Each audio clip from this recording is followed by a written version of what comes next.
I've been involved in visual literacy and arts education for the last 20 years in many indirect and direct ways. And perhaps the feeling of involvement the call for this kind of involvement comes from the fact that I was never exposed to this sort of education. I think the imposter feeling is actually helping me in some way or another. As a matter of fact, I was exposed to very little education.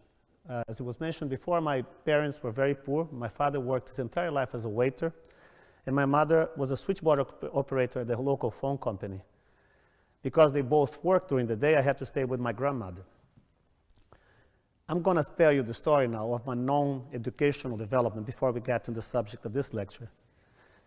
My first memory, as far as I can remember, I'm sitting on a gray sofa, gray, greenish gray, almost the color of these seats actually. I was looking at it, thinking about it. And I'm sitting on my grandmother's lap. I'm 4, and she's teaching me how to read. She drags my finger around the words of an old Encyclopedia Britannica that my father won on a pool game. It was the only set of books we had in the house. And as she uncovers and covers the letters, she says the words exactly what they meant. But she somehow evokes the feeling, the taste, the scent of these words. She taught me how to read the same way she taught herself how to read, which is without having gone one single day to a school. She taught herself how to read by looking really hard at her kids' books. As a result, I was reading chapter books, as my kids say, at the age of 7. I remember my favorite book then was Treasure Island. But it took me 3 years to learn how to write. Non-education, has its benefits. Because I could not write during dictation, I developed a system of making these shorthand notations. It was very close to tachygraphy. I don't know how they call that in Brazil. But I would make a little short, very fast drawing for each word I could not spell. Those drawings started proliferating through my copybooks to the point that they started looking like the Egyptian wing of the Metropolitan Museum of Art. I was the only one able to decipher them. And for many years, that became a very marking trait of my personality. I was the kid that made the drawings. At one point, I started improving on these drawings by making them so often. And that identity started sinking in as the kid that stays in the back of the class drawing caricatures of his teachers and passing them around. Until I think one day I did that, and I was caught the attention to one of my teachers, a math teacher, who asked me to go see the principal. To my surprise, the principal wasn't mean to me. On the opposite, he invited me to be part of a contest of public schools for art. I remember the day I went to this place was the happiest day of my life until then, because I met kids that, like me, were still involved in a type of relationship to the world that most of the other kids had already lost. When people ask me when I become an artist, I remember being in a talk like this with an artist from New York. Actually, it was Julian Schnabel, I can say it. He's not here. And somebody asked him, when did you start painting? And he said, it was at the age of 5. And in my mind, I was saying, who didn't paint at the age of 5? Everybody starts at the age of 5. And at that point, I realized that what made me become an artist, I don't know when I became an artist, but I remember very well when most people around me stopped being an artist. I was being raised in the 60s in a climate of military dictatorship in Brazil. And as a result, not only I was interested in representation, but also the idea of how information sort of floated around was very important to my formation as an artist. In a military dictatorship, you cannot say what you want to say because you have to resort to metaphors. And now all of a sudden you realize that all the artists are developing this relationship to languages. It's actually by stretching it, by finding to which point they can mean something with something else. My cultural heroes at the time were people like Caetano Veloso and Chico Buarque de Holanda, who actually were pretending they were writing and singing love songs when really bashing the government, But there was a code, like an underlying language that was going within these love songs that separated some people from others. People felt they were intellectuals because they could decodify the love songs, they could understand, have an insight what they really meant.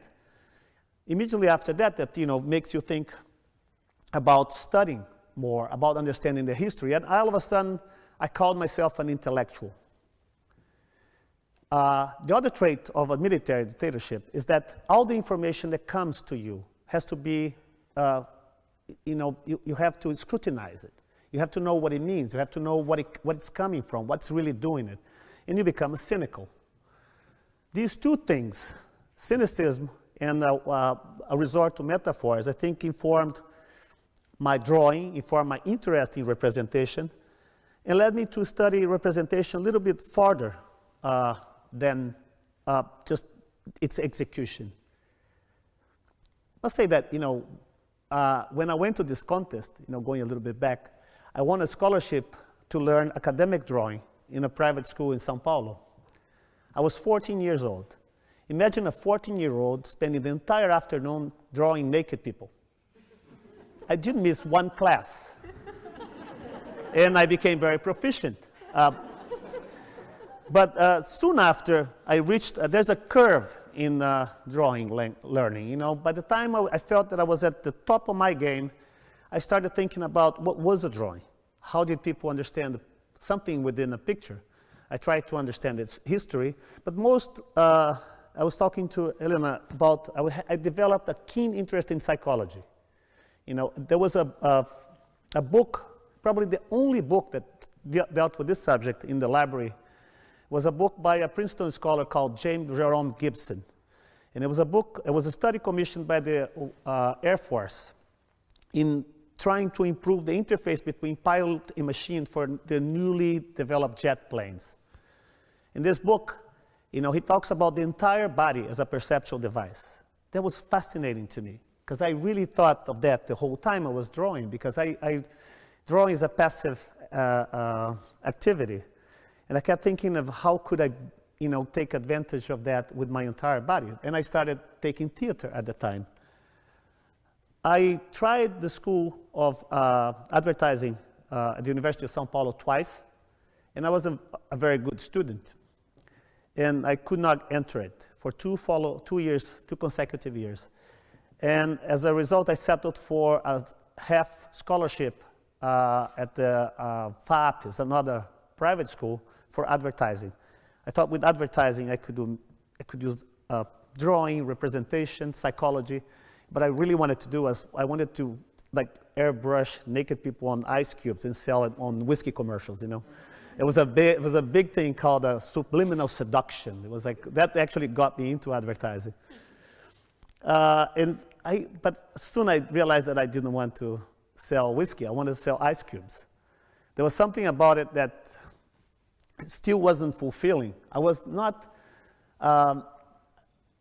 after so many years of political dictatorship, we reached the point of saturation. And my generation was tired of political songs.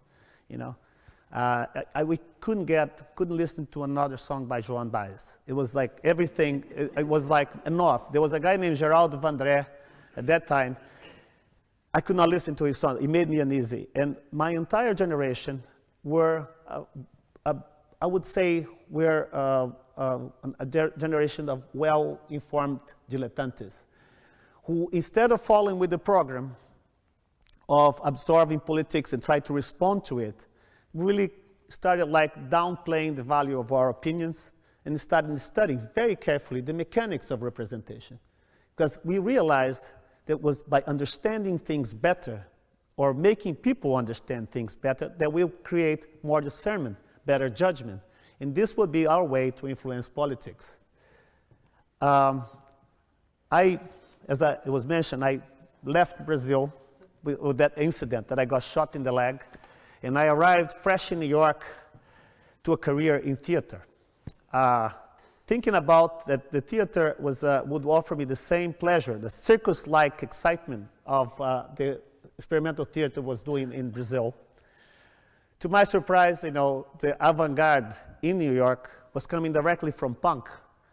And for many times, I had to endure spectacles like watching 12 naked, unattractive, middle-aged men screaming obscenity for 3 hours straight, like in the show by Richard Foreman. They had that, and then they had cats, and nothing in between. Well, I slowly gave up my interest in theater, and I started pursuing what most people my age was doing at the time, just going out every night, drinking, and rubbing elbows with celebrities. But I was at the right place at the right time. And surprisingly, the East Village, that rat-infested, horrible neighborhood, started becoming the scenery of a cultural revolution in the beginning of the 1980s. There were clubs popping up everywhere, and garage-sized galleries in which the gallerists actually talk to you.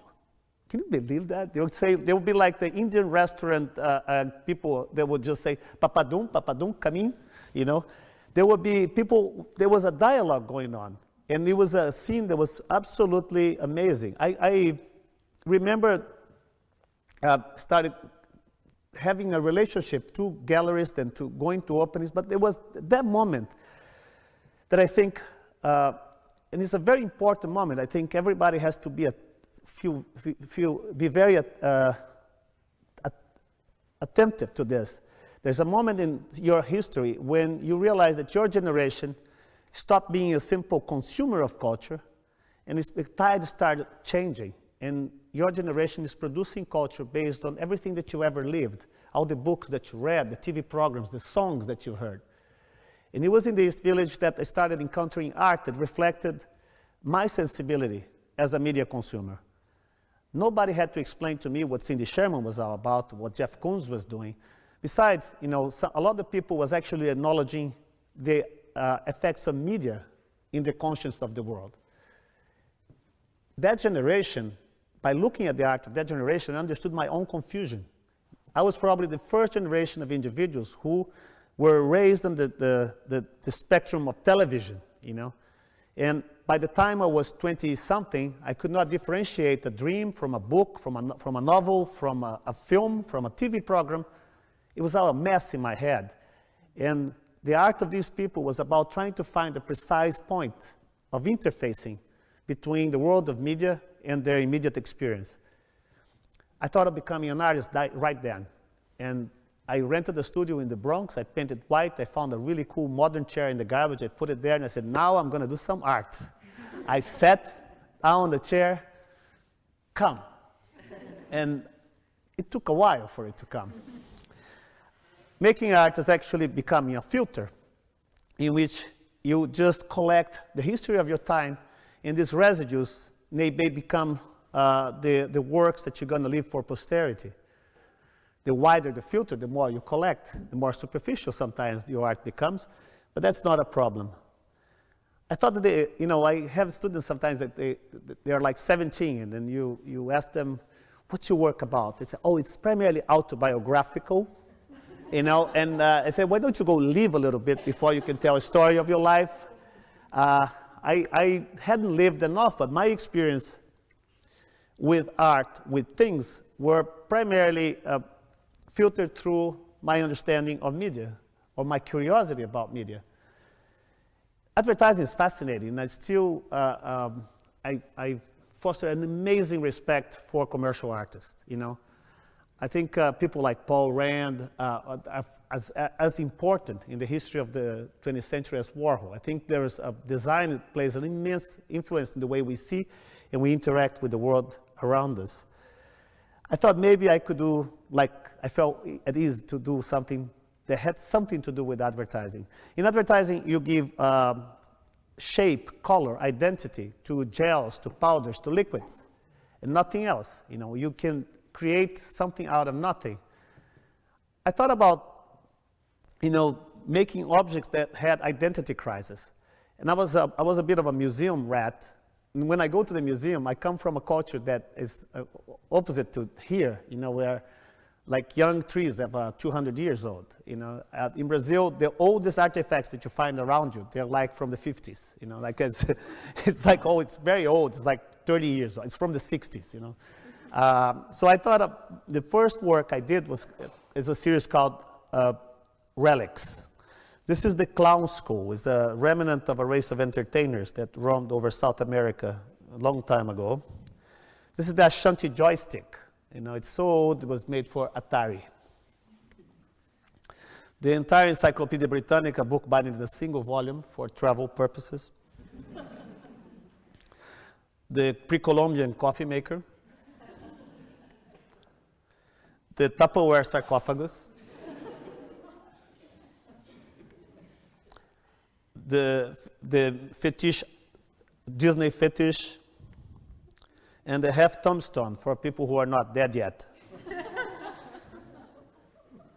Surprisingly, I got a show in a gallery in Soho, and the owner felt it was important to photograph the work for documentation and for advertising. You know, the day the photographer came was it was the best day of the show. He came with 2 assistants, backgrounds, lights. It was like the works finally were at the limelight they deserved. He gave me these really beautiful chromes, you know, 4x5 photographs. They were perfectly lit. I looked at them for a long time and realized that something was wrong with them.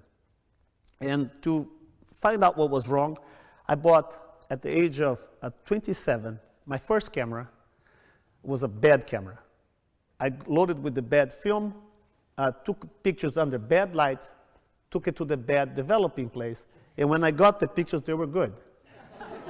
It has to be a little bit more than chauvinism, you know. So I started looking at the wrong picture and the good picture, and to find out what was the relation between them. Actually, it was something very mechanical, it had to do with memory. The good picture, it was perfectly lit. It was the right picture. Oh, I'm all confused now. The good picture, you know, it was a good representation of the image, but not for me, because that image had a story that preceded that picture. Children and autistic people, or any individual that hasn't had enough contact with symbolic exchange or written language, for instance, have an uncanny ability to rotate images, mental images on a visual field. We lose that as we start learning more and more and more, or reading or writing or even drawing, you know. What we do when we imagine something, before we make it, we imagine from a specific vantage point. So if I'm to make this bottle, you know, before I make this bottle, say it's a sculpture, I would imagine it from here. And then I'll make it, I'll materialize that idea, and finally, when it's done, I'll put it on a base, I'll walk around it, and when I find a perfect match from this physical object that exists in the world to that mental image that originated it, I'm happy. Well, the photographer had no connection to that image. I started thinking about the mental image, like this is what helps us connect to something that we encounter, as being that connection as being the stuff of art. At the same time, I was doing, had this book, was the first book I bought when I arrived in Chicago. It was called The Best of Life. The reason I loved the book is I could approach anybody and say, do you remember this? And people would say, oh yeah, sure, the Man on the Moon. Yeah, I was there, you know. Nobody was there. But it was almost like approaching an uncle or an aunt with a family album. They would just go, yes, it was something that could be shared. These images are Pulitzer Prize winning pictures that we're tired of looking, but that from time to time we have to reload our memory of them just so we can have a better picture inside ourselves. I lost the book, and as an exercise, I didn't want this to be an artwork on the onset. I started making pictures from memory, from the pictures that I had seen before. When I didn't know something, I would call somebody who wasn't looking at the picture and say, how many buttons on John John's coat as he's saluting his dead father at his funeral? The woman from Kent State Shootings, is she wearing a watch? Does she have a scarf? You know, you've been making these pictures in your head as I speak, you know. certain images, obviously, certain things I had to fake, like the pattern on the guy's shirt, and also facial expressions. I realized they were extremely hard to reproduce.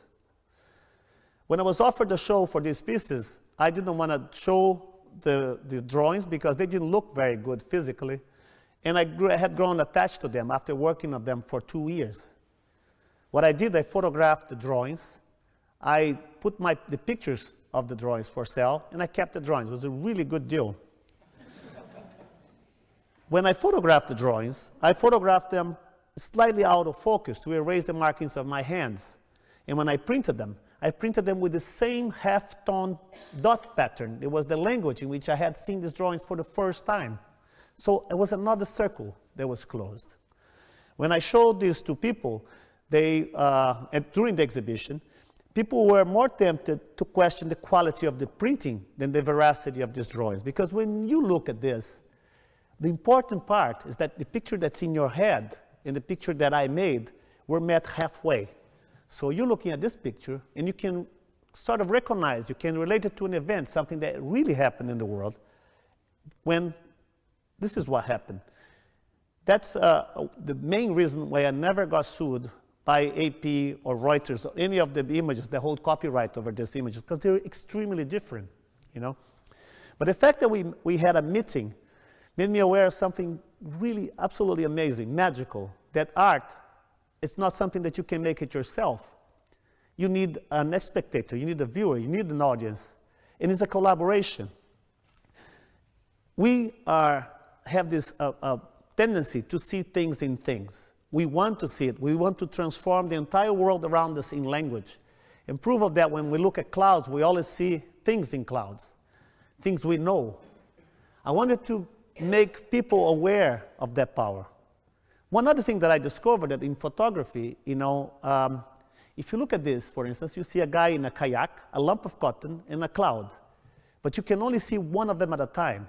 If you think of the guy in the kayak, you forget cotton and the cloud, and you know, and so on. We are born with this handicap called attention. It's what allows me to actually deliver a lecture like this to you, but also keep us from delivering three lectures at a time. I wish I could do that. It's a bad thing, but it's a good thing because you can choose what to see. You just have to change slightly your mindset. And why not take advantage of this? This is called a multi-stable image. You know, the fact that it's done by hand makes it all better too. We've been doing this for a long time. It's not a novelty, you know. Like Lorenzo Ghiberti's Doors of Paradise in Florence. It's a perfect example of multi-layered media structure in which he used haute relief, which was a medium that existed for the longest time. It was a technique that existed for a long time, and he mixes it with one-point perspective, which was the new way to depict pictures during the Renaissance. The result of that is totally overkill. You get locked between the two modes of representation, trying to find a way out. Obviously, this is a projection. You don't get that effect, but you do get that effect when you're in front of these panels. I want to do something similar, but obviously I didn't have 16 years to make the piece, and the Pope, I don't know the Pope, so I had to do something simple. So I layered two types of representation, one very old and something that we normally tend to disregard is drawing, simple line drawing. And I superimposed it into photography. I did the two things at once. So when you look at these things, first you look at them and you say, oh, it's just a pencil drawing. They're small like this, by the way. And a pencil drawing is something that you're most likely to judge by the degree of likeness that it bears to what it's trying to represent. But when you look at it and you see that it's not a pencil drawing, it's an object. It's made out of iron, and you can tell it's made out of iron. And it existed in a different time. Before you know, you're not just looking at something, you're thinking about the way you're looking at something. That encounter that I mentioned before is actually provoking a conversation. It's creating discernment. It's creating questioning. The questioning that's necessary for you to really understand what you're looking at. When I started making this drawing, I went through a variety of subjects. This is a monkey with a Leica. I tried to put naked people in those ice slides, but it didn't work.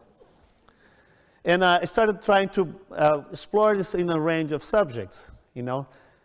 The first pictures ever made were lines, and I thought maybe I could try more this idea of playing with lines into the idea of distance and the idea of landscape.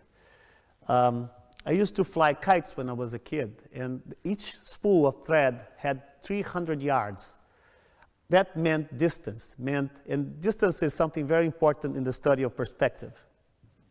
I started making this landscape that looked like old prints, but at close inspections, they're just accumulations of throwing thread.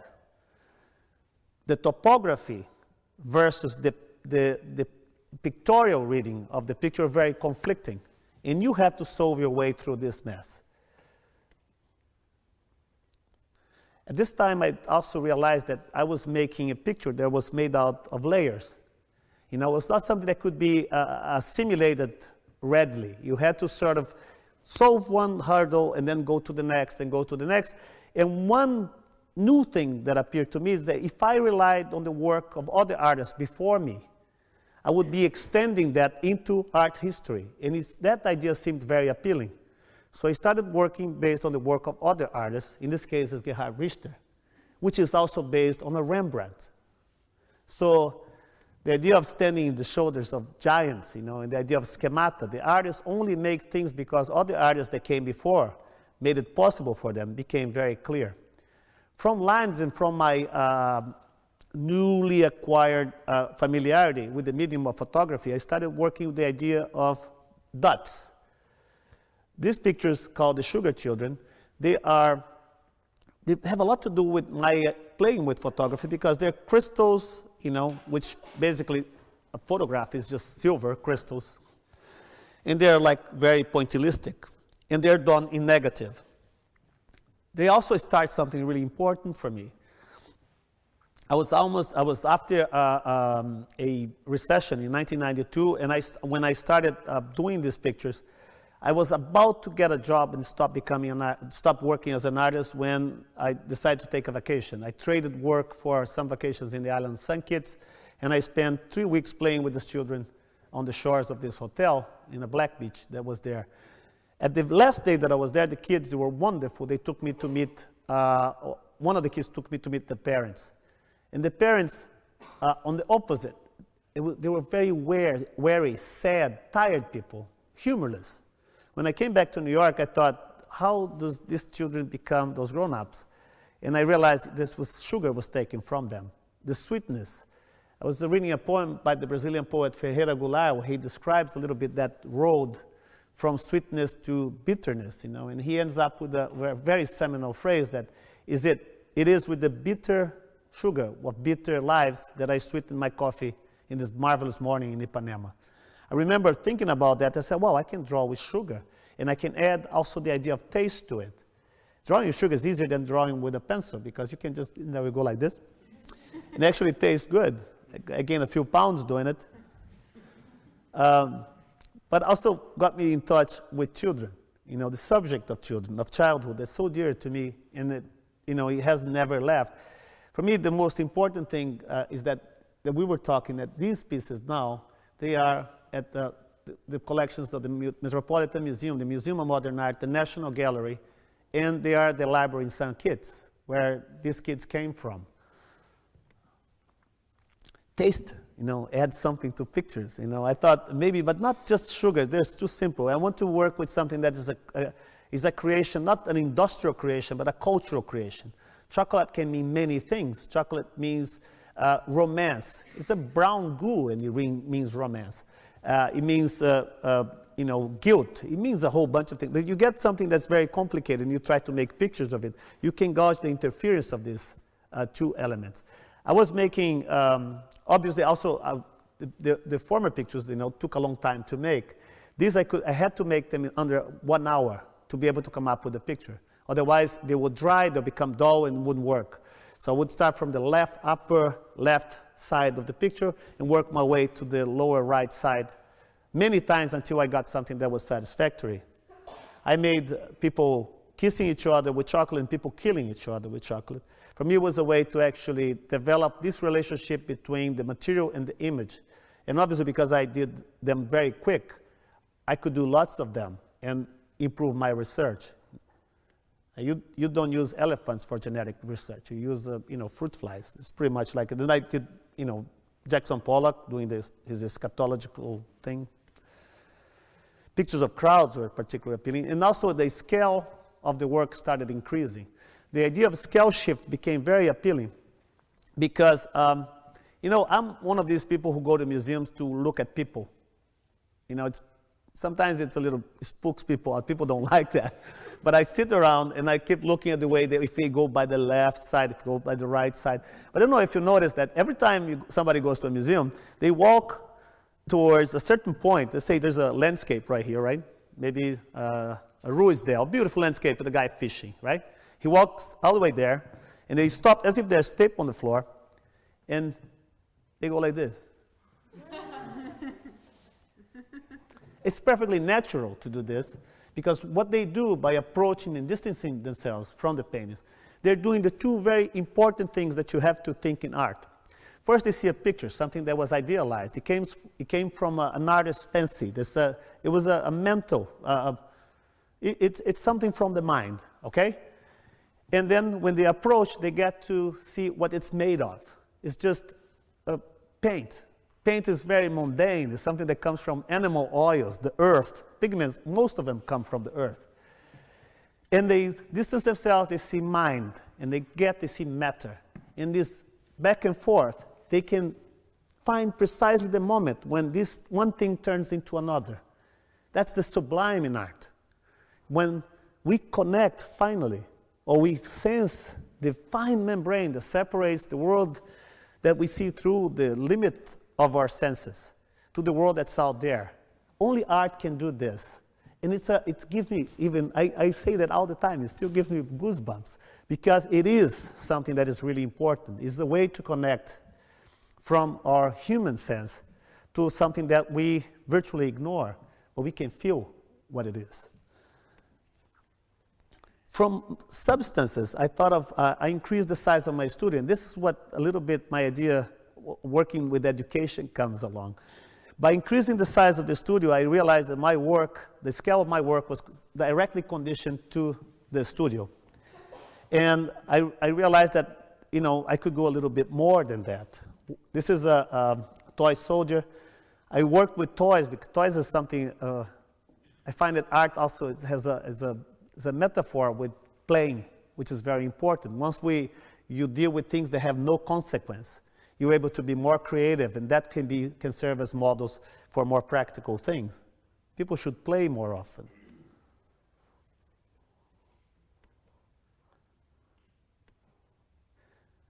I thought, well, I got a slightly bigger studio. I started making really exciting work, interesting, that I like making. Why don't I get a really big studio, so I can make bigger things? It sounds like cliche, right? Artists trying to make big things. I had to do it. In these large works, there's something very curious about them, although, they're very large prints. And what you get, I have this, I forgot. You get an ergonomic relationship to what you're saying, but also the pieces are in perspective. When you are in front of one of these works, they create a sort of a vertical, because on the ground of the studio, they don't look anything like it. They are elongated and trapezoidal. They are what we call an anamorphosis. And they can only be seen in this rectangular shape from a tower that's 20 meters high, because the drawing is done on a 40-degree angle, or 45 or 60, depending on the length, the width of the drawing.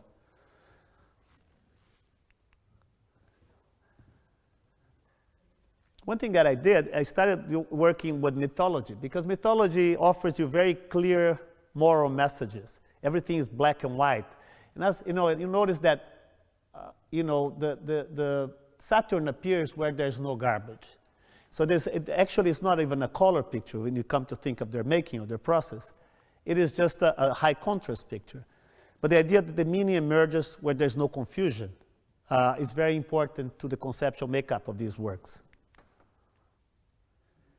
Talking about big things, I am very informed by the art of my time. I'm not a Brazilian artist. I'm sorry to disappoint you. I know it was built like that, but I am an American artist because I started my interest in art by analyzing, studying, scrutinizing art history since the time I was born. And that means art from the 60s and 70s are the core base of my work. I think my work oscillates and moves within the work of artists like Joseph Beuys and Warhol, but I'm very informed by minimalism. Minimalism carries on the poetics of what I was saying, of mind and substance. There are impossible things that sometimes the minimalists are trying to make. They're trying to connect these two things in the most beautiful ways. They're almost stubborn about it. And I think that really informs the poetics of what I'm trying to say most of the time. But also, in that space between mind and substance, there's some gap that sometimes it just leaves a lot of room for revelry. Spiral Jetty is one of these things. I don't ever want to go see Spiral Jetty. I've been invited like many times. Guy got a plane. I have a plane. We can go. I said, no, I don't want it because I've been to the pyramids and I thought they were too small. I want to keep Spiral Jetty in my mind just the way it is. It is big, sometimes full of ice, sometimes it's in the night. I think about it, and it's beautiful. Smithson made a sculpture in my brain. And because it was so far, I don't have to go there. I learned, I'm also one of the member of a generation of people who learned about art history from looking at reproductions. I was in Brazil. We didn't have the Louvre, the Prado around the corner. The first artworks that I've ever seen were in the same Encyclopedia Britannica that I described before. They were reproductions. They were so bad that you didn't know if they were really good drawings or bad pictures. And they were tiny. I remember seeing Jackson Pollock like this big, I was disappointed when I saw the big one. This is how it works.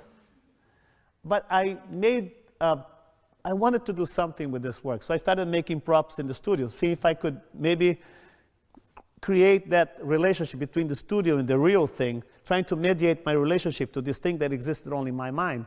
And I realized that he had so much more fun than I did, because he was actually doing it.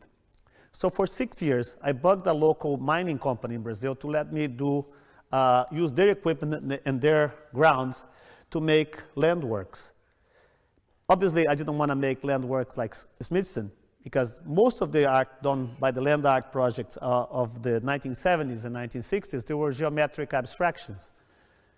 I wanted to go through I remember looking at, the first time I saw a picture of Spiral Jetty, the first thing that came to my mind was, wow, what did they have to do to come up with a picture? It's so good.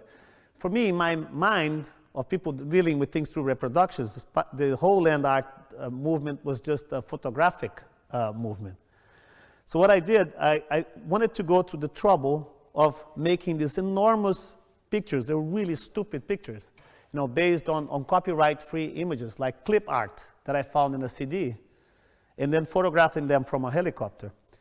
The deal is that when I show these pictures, I always there were 30 of them. Some of them are as long as 1 kilometer long. But I mixed them with fake ones. They were done on a scale of 16 inches. So the fake ones make the real ones look fake, and the real ones make the fake ones look real. It's like, the idea is not really it's actually to incite you to realize how much you know about pictures. For a long time, I stopped thinking that I was dealing with an uninformed audience. It's very fashionable for artists to say that he's ahead of his time and nobody understands him. I realized that if you have a pair of eyes and you know how to work them, you've been getting that kind of education that is necessary to appreciate my work since the second day of your life. Obviously, it's a long career right there in being schooled. So I have this respect, but one thing that is important is that when you are working towards this encounter between these persons, that meeting point, you have to be perfectly aware of what this person is bringing into that bargain. So working with archetypes, working with stereotypes or icons is very useful because you know these people have seen at least things that look like that before. The idea of like making big things elsewhere where nobody's looking at was very appealing. But then what if you did something where everybody sees it at the same time? I always loved the idea of planes doing things, but they're always selling stuff. What I wanted to provide is an experience that if you walk in here in Oxford and you look at the sky, and something that's very respectable to see is just a cloud, but never in a drawing format, you know? And before I thought every single cloud can mean something else. I wanted them just to mean a cloud, nothing else. But obviously, this looks like a sombrero, you know? This is a much better one. I did this in 2011 over Manhattan. Oops. Oh, that one that went very fast was pretty much the time that you had to see these things on the sky anyway. So that one, I remember making it, and that somebody getting a letter from somebody from New York. They had just lost a son who was very involved in the baseball community in New York City. And they sent me a letter with a picture of the cloud. They say that when there was the burial of her son, there was a long cortege going West Side Highway. Everybody looked up and they saw a huge baseball glove. And I said to her, it was the wind, you know. But I failed miserably at making a cloud that looked just like a cloud. This was over Miami, and everybody said it looked like a very phallic, you know. I have to agree. From making big things and making small things, you work in a scale that's like not ergonomical. So huge things like this, you have to imagine them, and they still just like spiral jetted, just have a place in your mind.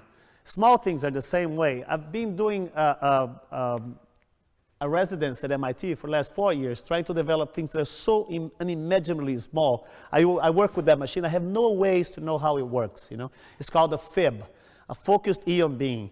And with that, you can just blast eons on a single grain of dust. And the pictures that I'm deciding to put on grains of dust are castles. And that scale is so small that you cannot clean things around. So these are like incident imagery. It's just other grains of dust. We had to design the software to be able to do this. I also have to design the software to scan it with an electron microscope. And the beauty is that it's such a small drawing, it's such a feeble thing, that when you draw with the eons and you scan with the electrons actually erase the drawing that was there before. So we have to, it's scanned like about 5,000 times and end up with the same grain of sand that you started with. And they're massive. They're the largest resolution microscopic image that you can see around. And they make you think, and at the same time I'm working with the Department of Bioengineering because I wanted to do things with the fungus, with mold, things that grow that I could make films out of that. And I got a lot more from what I asked. I worked with this Israeli bioengineer called Tal Danino. And we figured out a way to create these micro stems that we can actually grow living cells and bacteria in them. What you see looks like, you know, the wallpaper of your dorm, but it's actually live liver cells. And they're very large image. You can even spot all the nuclei. Liver cells are binuclear. They have two nucleus, most of them. It's fascinating. But then we realized that we're just going to do a whole bunch of pictures like that. It turns out that every cell has different behavior, so we have to change the scanning process, the stamping process, so it's been taking like 10 years for this to come into fruition. Like cervical cells, they move around very quickly. They're better to do thin lines, for instance, and they have influenced the drawing process.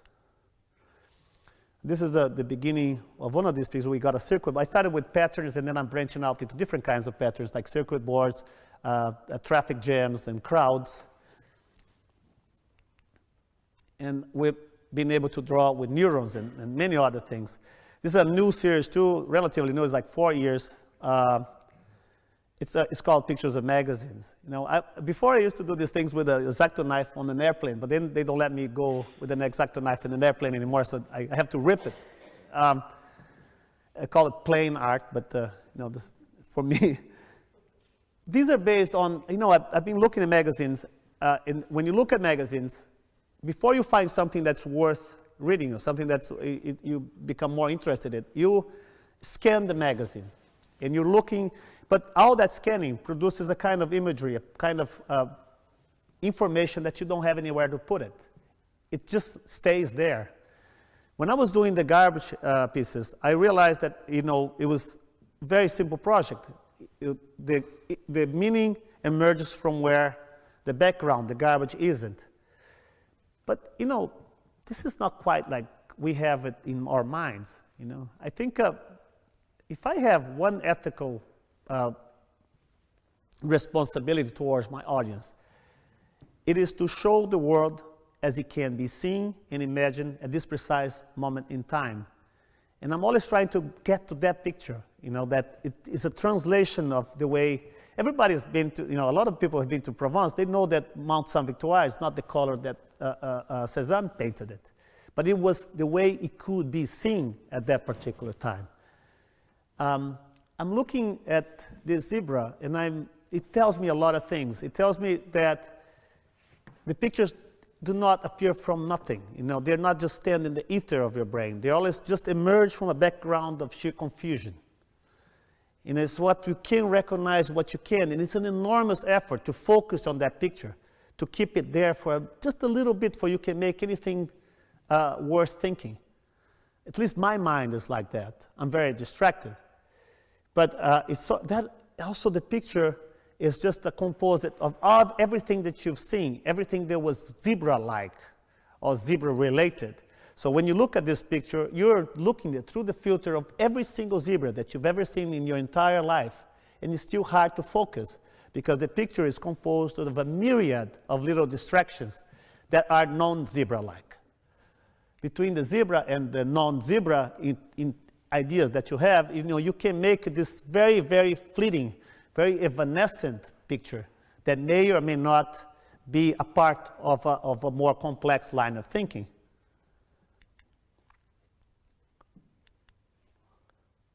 I have really enjoyed doing this, but then you're talking about information that's being spread over. It's about the story, our collective history, things that anybody can relate to. But there are other types of images that speak to us directly. My work has spawned over 20 years in the course of a time that there have been significant developments in media. The role of paper, for instance, has changed considerably from being something that you use to spread information to something that you merely use to retain it as a document. The album, something that exists in everybody's house before was something like genes.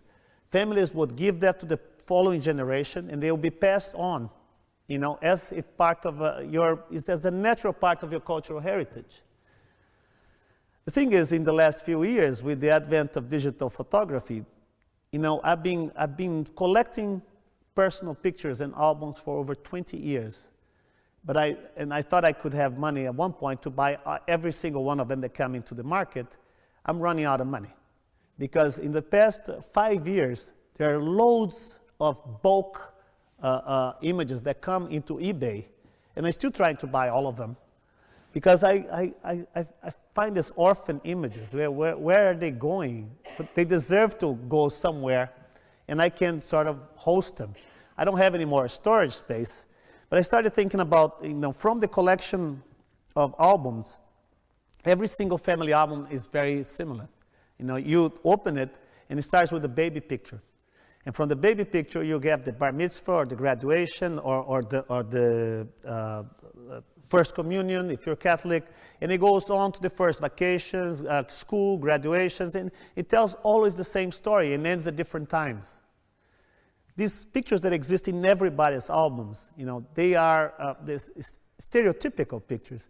They're part of our collective because they are they mark the rituals that we all go through. But the individual pictures is what connects the personal relation to this event. Something that I've noticed that I can go to a really good book of photography, say like photographs of the 20th century, and I would like 10 pictures in a book that have 300 images, but I can go through a bag of 3,000 personal pictures, and there's absolutely not a single one that I don't like. Because these moments were deemed important by someone. They're part of the history of somebody I've never met, and I will never know who that is. They carry so much mystery within them. So I started to actually connect these two things by making these very generic pictures. In this case, that's me. I only have 8 pictures of me as a kid, because my aunt who lived in Miami, she used to come, take pictures of me, and then she'll come bring the pictures next year, the following year. And that for me, is also part of my obsession with personal pictures, because I didn't have any. And these are made out of millions of, every single detail of the picture has a little face, has something on it.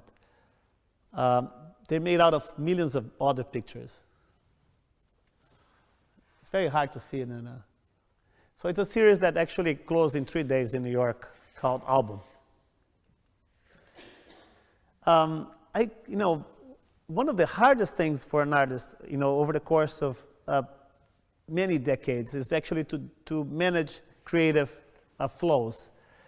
Recently, I've been very connected with sculpture again, and I started to think, why is that was happening? I was invited by the Museum of Modern Art to curate a show, and I did a show called Rebus that talked about linear process when you look at the group show, seriality, And I remember that it got me way back to a moment where I remember the first time I walked into a museum in my life. I was 7.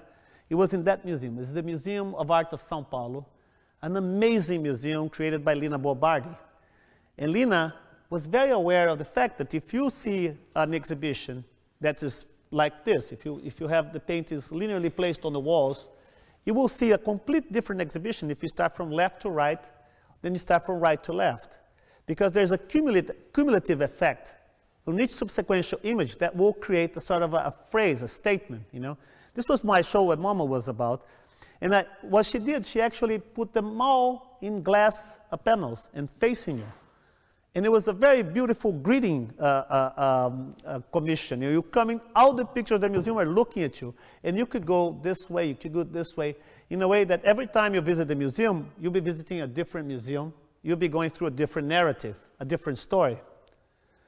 For a 7-year-old, I have to say, this looks very beautiful, but I couldn't care less about the Raphael, the Velázquez that they had there. What I was really into was the spider webs, the little rusty things that were in the back of the paintings. We're talking about the history that's for everybody, and the history is just for a few people, your personal story, right? The front of a painting is supposed to look exactly like the moment it was finished, the moment it was varnished, and it's supposed to look like that forever. The back of the painting, however, changes. Every time it goes to a new show, it gets a different label. I remember a few years ago, I was walking with Lisa Dennison, the then director of the Guggenheim Museum in New York, and I bumped into something that caught my attention. I saw again a back of a painting, and it was the back of the Ironing Woman, this really iconic painting from the collection. It was one of my favorites, and I said to her, can I photograph the painting? Is this Ironing Woman? She said, yeah. I said, can I bring my big camera to photograph it? She said, sure.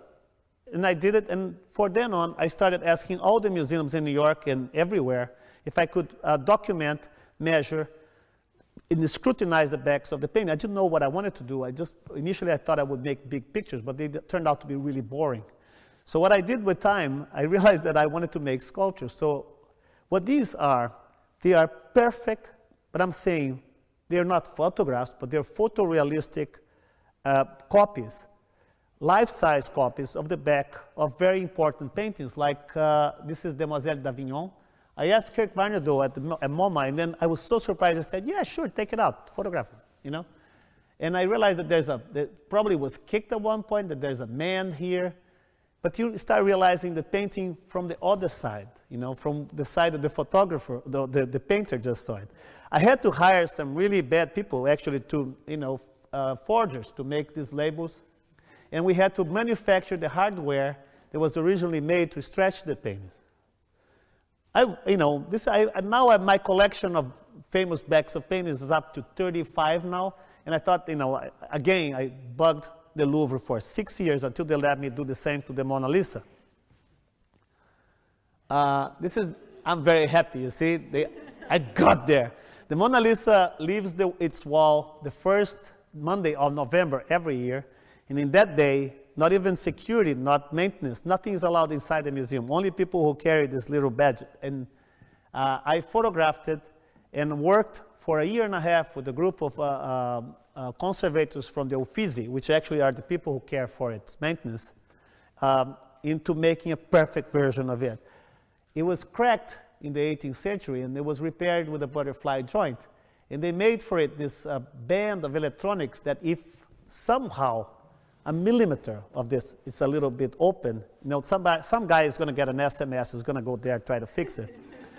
Well, I worked with the Uffizi team in developing working versions of the band, the electronic band for my piece, and actually allowed them to improve on theirs. So I have the new version on the back of my picture. And the result is this, you know. And the cool thing is that they let me bring back the following year and compare to the real one, which more than half of the people around could not tell the difference. This is me happy again, with the back of my picture and the front of theirs. What I was like, the idea of getting out of the studio, going to MIT, photographing bacteria, going to the Louvre to photograph things, that also makes your studio the world your studio. And that for me is the most important thing. A few years ago, I embarked into this great adventure. You know, prior to that, I was doing a retrospective exhibition that was traveling United States. I was doing a catalogue raisonné, and I had a chance to go back into these 25 years of doing work and trying to analyze what I was doing. You know, when I was young, the principal motivation for me to become an artist, to make art, was because I wanted to be an artist. I wanted to be an artist, that's it. After 20 years, you know, you don't have that excuse anymore. You are an artist, you know, you're actually getting old. And then what's moving you? It's got to be something more than paying your rent. You know, it's got to be something more than actually having some spare money to throw dinner parties and things like that. And I started getting more into depth why I was making this and what involved it, you know. There's so many things involved. The fact that it took me 5 years before having a second show in Brazil, because on the first show, my parents came. And, you know, when you're an artist, you deal with two things. You deal with a wide audience of people who you want to connect. You want to be within the world and talk to this world. But then you need rich sponsors to be able to make that possible on the other hand. And in a gallery, you know, I was among collectors and buyers, rich people from São Paulo, and there comes my father and my mother. They walk in, they feel extremely uncomfortable, and I cannot, in my mind, put these two things together. It took me another 5 years, and only I started making peace with this poor boy that I had left in Brazil before I came to the US, when I started working and connecting to the society in which I lived more directly. And I started to feel this enormous pleasure of this connection, you know, being part of a bigger family and being able to mend these two things. I was asked, this whole story started here in England, you know. It was when I did the show at the Baltic Center. A producer, actually was introduced to me by Michael Angus. He brought this director, Lucy Walker, and he said, we want to do a documentary about your work. I said to them, every time I do a documentary about my work, I get a divorce, so I don't think I want to do this again. But instead I suggested that, this one got me a divorce too. I suggested that we do something else, that we should do a piece about a body of work from the very beginning to the end. And then that's what we did. I started, one thing that I wanted to work about something that doesn't inspire the gaze. Garbage is something that we're always hiding, that you don't want to see. It reminds of death. It's something that tends to invisibility. So to make something with that would be very interesting. Then I went to this garbage field in Brazil, and I really think if you didn't see the film, you can watch it. It's free on Vimeo, you know, if you You can get a pirate copy. It's very easy. But it's like, I really explained to me, I wanted to prove to myself that art was important. And for that, I conducted this experiment in which I got a whole bunch of people together, and I made with them their portraits. You know, these people have nothing to do with art. They never had an art book. They've never been to a museum. And they're used to see themselves in tiny pictures that they find in found cell phones, you know, of themselves. The self-image is very different than the ones we have. So, and by working with them on a project, I didn't want to add anything to the bargain, to the equation. So I used the same materials that they dealt with every day. You know, we're able to produce this for 3 years. You know, we're able to produce these drawings, and it changed their entire lives. You know, it was and the great thing about documenting this process that you could see how their lives changed. It has changed, but most important that it changed my life too, because it showed to me that it's got something else there. You know, it's an amazing power that art has to humanize people, to show them that there are other things to do. That I love this word, diversion. Diversion in Portuguese means entertainment. You know, it's almost a derogative term when you talk about art. But diversion means a detour. It means something that you can go away from the root of the way you go about things every day and look at it differently. Art has that power, you know, of changing your way of looking things and challenging your vision of the world. And doing this challenged my vision of the world. Is that important, really? You know, and it's really important. It's so important that, you know, if you even question that, all you have to do for one moment is to think about a world without images. Not a single one. You cannot imagine that. But there was a time where there were no images in the world. And a man, a distant cousin of ours, as he walked into a cave, he saw into, the accidental patterns of the cave, something that reminded him of something else. Not just something else, it reminded him of an animal. Not just any animal, it reminded him of a bison that they had hunted the previous winter. He thought of that form, and all of a sudden he was thinking about the pursuit of the beast with his fellow tribesmen. The way they rushed towards him, the fear, everything came at that moment until the blood was gushing, the taste of the meat, the feast afterwards, all of that just disappeared. And now he was just some cracks on a wall. Not happy with that, he picked up a blunt instrument and carved the missing parts of that picture, something that he had already imagined when he was remembering what happened, and he came up with the first picture. What's great about that is that the invention of representation is perhaps the most important thing after the control of fire. Through this, he could not only see something that wasn't there or had happened before, but he could pass that also to his fellow tribesmen. And when he died, his children could see what happened in that winter. It is a really interesting thing that I see what we do today, what I do in the museums, or even farther, what people do with virtual reality, as an unbroken straight line from that moment. And through that moment, we went through amazing discoveries. We developed all the structures of belief that involved symbolic exchange. We developed religion. We developed economy. We developed politics. The idea that to understand something, you have to let yourself be fooled temporarily. And by letting yourself be fooled incrementally, temporarily, we developed a language and a civilization.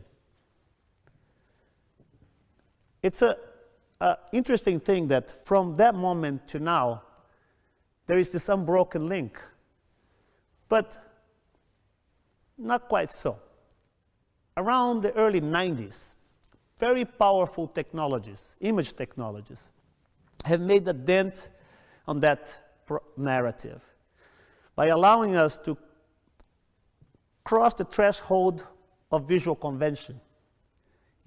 Until then, if seeing was believing, if you look at anything that we could share and could attest to its being there, that would prove that there was a fact. Like technologies like Photoshop or Corel, have corrupted, through all this learning, we've learned how to believe in things. And it's a very interesting thing. Probably when this image was first done, his fellow tribesmen went there, and they were very astonished by it for like a week.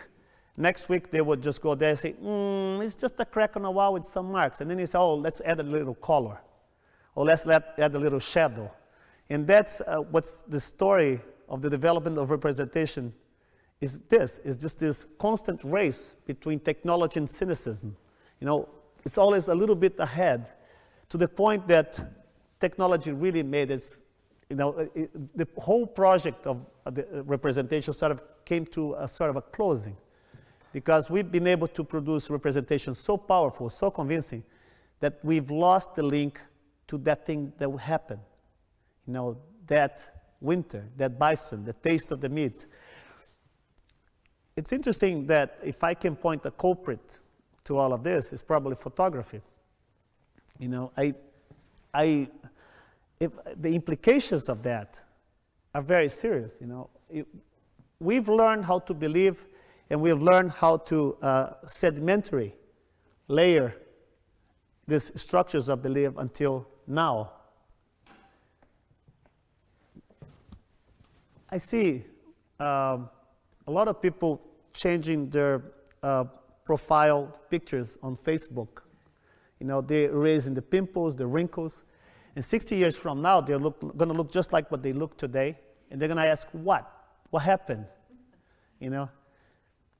We've lost this vehicle, or we just made obsolete the vehicle where we trusted in our entire history, both collective and private. And now, where are we going to put it? And how are we going to continue the process of history? If we don't trust what we see anymore. And what we see is not confirmed, the authenticity of things are not confirmed by convention, but also confirmed by coding. For something to be real or to be authentic, normally today you look underneath, you look in the back, like in the paintings, and we're creating a system of authentication based on ignorance and exclusivity, rather than one based by convention. I mean, it doesn't look like much when you just think, it's Photoshop, it's fun. But I see something really serious emerging. There's this gap between what's represented and what is. That's widening. And this gap can only be filled by the only tool that we have available, which has been always the way in which you continue the process of culture, the engine of culture, which is education. But our education, and again, the culprit of an education which does not allow you to fulfill that progress, that process, is that since the development of photography, we don't really feel a need to draw anymore, or to learn drawing. And the drawing is not a way for you to come up with pretty images. It's an exercise. We have to, before photography was around, here in England, you can say that people had to learn how to draw to be able to relate to reality in a graphic way, in a more richer way than, and Victorians, for instance, were notoriously good draftspeople. And then the idea of learning drawing, practicing drawing frequently, probably led to an entire generation of polymaths that were responsible for the Industrial Revolution in this country. You have to acknowledge that it has something to do with that.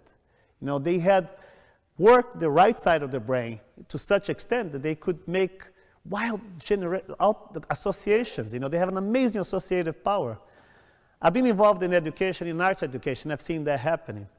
I think after that, we have a really clear example of how a visually rich education can enhance your understanding of the world you live in the creation of kindergarten by Frederick Froebel. It is said that modernism is a result of this turning point where all this socio-economic and political situation turned into a different vision of the world. But that vision wouldn't be possible if people weren't informed enough to have ways to describe it. It is a known fact that most of the early modernist masters, I'm talking about Kandinsky, Mondrian, Frank Lloyd Wright, they attended that type of education. Froebel believed that when you started getting into the mode of symbolic acquisition, that didn't exist again, these symbols would not just be there in the ether. They would just have to have a background, of a strong background of abstract. And you told me that there's not time, I got distracted. I'm sorry. No, a good abstract and visual education. So, the kids would, at the same time that they were, when I say the kids stop being an artist when they start reading and writing, that wouldn't happen. We would still have the support of a very good visual education along.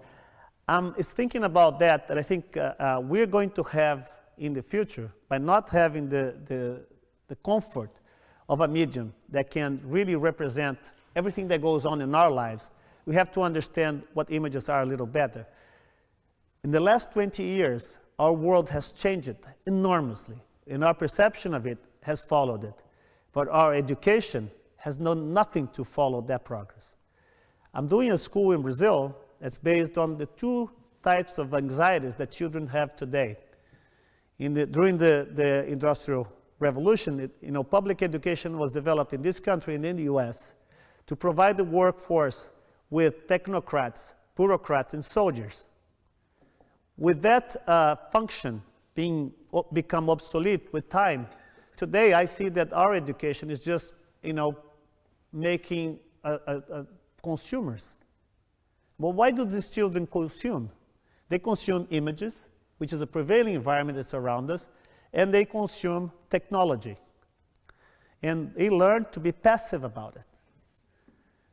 I think we need an education that empowers our children to, instead of watching video games, make them.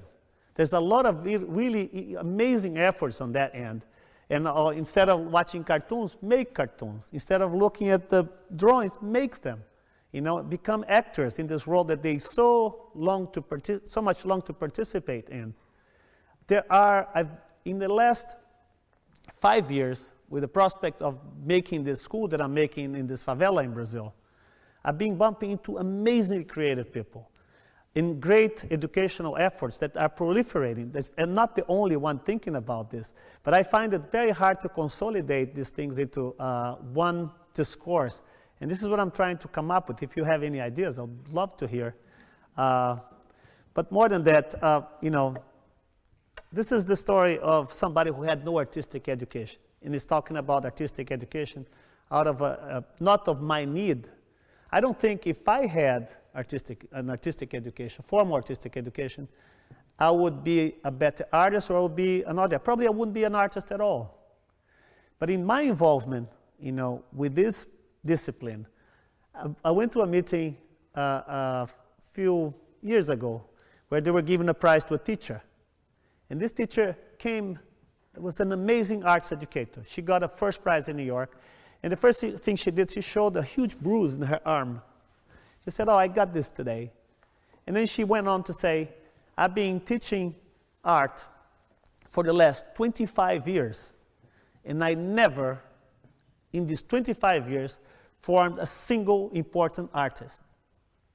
But I formed better policemen, better lawyers, better doctors, and I wish from the bottom of my heart that I had formed the nurse that drew blood from me this morning. Art humanizes. It makes us aware of a world that's beyond an immediate existence. The job of improving, updating, and making people aware of this world that extends beyond us is the job of an artist, But I think it shouldn't be.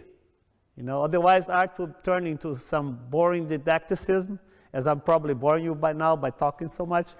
But also, it could be expanded into the role of education, which was once there and somehow it's being robbed from it. Thank you very much.